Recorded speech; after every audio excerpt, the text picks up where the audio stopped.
Good. This wasn't a classic, simple son at the Seder table story. The student in question, let's call him Joel, was far from Tam. His teachers, the other Madrachim, and I all figured he was one of the brightest kids in grade 9 at Chat. We were away on a Shabbaton. As a senior Madrich, my Shabbaton responsibilities included facilitating Shabbat morning discussions as an alternative to the Shacharit service. Much as here at Beth Tzedec, we offer a Cineplex menu of Shabbat morning activities, including but not limited to davening. The group discussion starts with an opening question. On this particular Shabbat, the question I posed to the group was one I figured Chat students would have little trouble answering. How do you connect to Judaism, and what does it mean to you? Joel's answer stunned me into momentary silence. I don't know, he said. I chose to be a Madrich for many reasons, following a number of formative high school experiences, including spending 4 months in Israel during grade 10.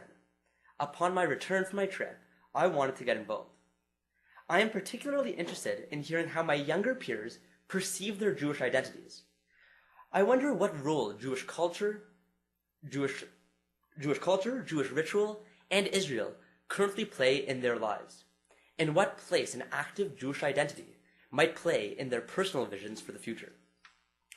I realize that Joel's answer reflects a failure of vision, but this failure is not only his own. I believe that many of the assumptions and methods that parents and teachers share about how to transfer a sense of Jewish identity to children are stale.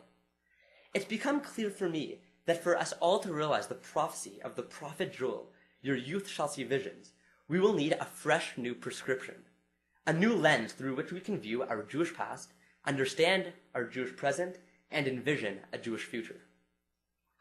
The short-sightedness starts here.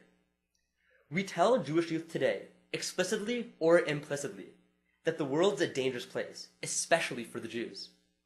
We say that we as Jews are under constant threat, and anti-Semites are lurking everywhere. We insist that these kids must unconditionally love and support Israel, and if they don't believe these messages, they should just remember the Holocaust as the reason why they must. I'm sorry, but this, as I say, is a fail. How can you connect? How can you expect a kid living in the safety and comfort of Toronto, how can you expect to convince her or he that she is under constant threat? How can you connect a teenager today to Israel, who is so far removed and disconnected from 1945, 1948, and 1967? How can you instill pride and exuberance and identity if the lessons, in large part, feel like those of Tisha B'Av?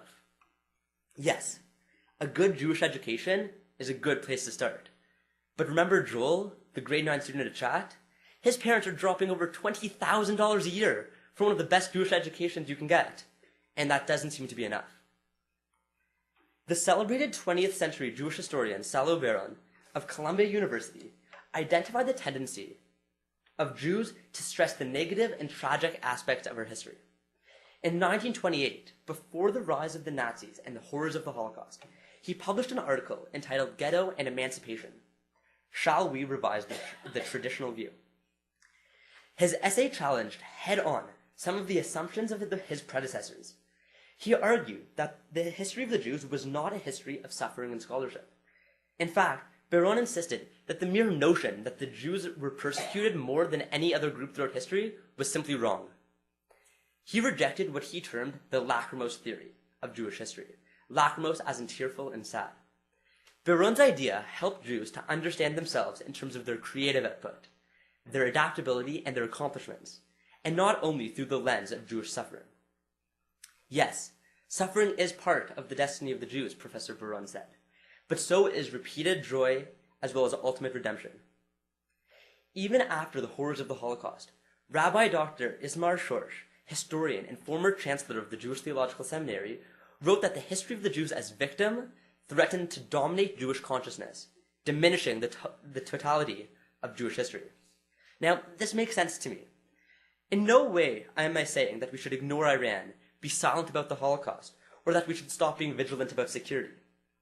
But I strongly believe that there are a couple of problems with the lachrymose or negative approach to trying to teach Jewish identity. Firstly, it goes against the spirit of positive Jewish teaching. Here I emphasize the traditions that we don't end a Haftorah portion on a sad note. And as we read on Purim, we can remember, celebrate, and teach light and joy. Secondly, I find the Lachmos theory just simply doesn't work. Remember Joel and the thousands like him in our community. Finally, educators have already begun to think differently and accentuate the positive. Experiential education, as practiced at Jewish camps today, on programs like March of the Living and Birthright, and in schools and shuls like Beth Tzedec, where we are privileged to have Shinshinim, our Israeli young emissaries, we have examples of programs that are changing the game, successfully connecting young Toronto Jews to Judaism and Israel today. I was lucky enough to experience firsthand the impact of the Shinshin program, having had the opportunity to host 4 young Israelis.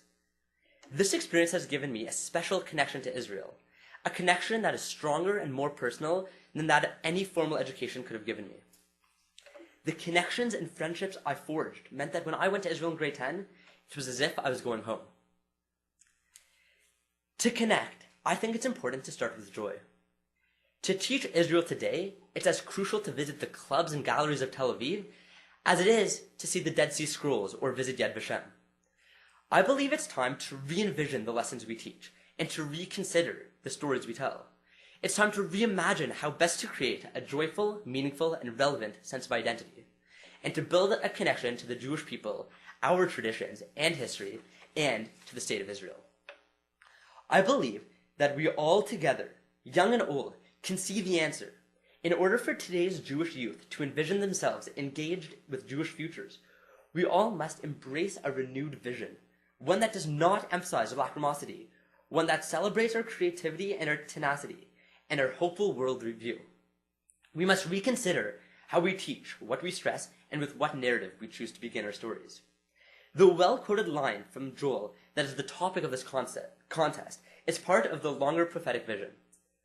And it shall come to pass that I will pour out my spirit upon all flesh, and your sons and your daughters shall prophesy, and your old ones shall dream dreams, and your youth shall see visions.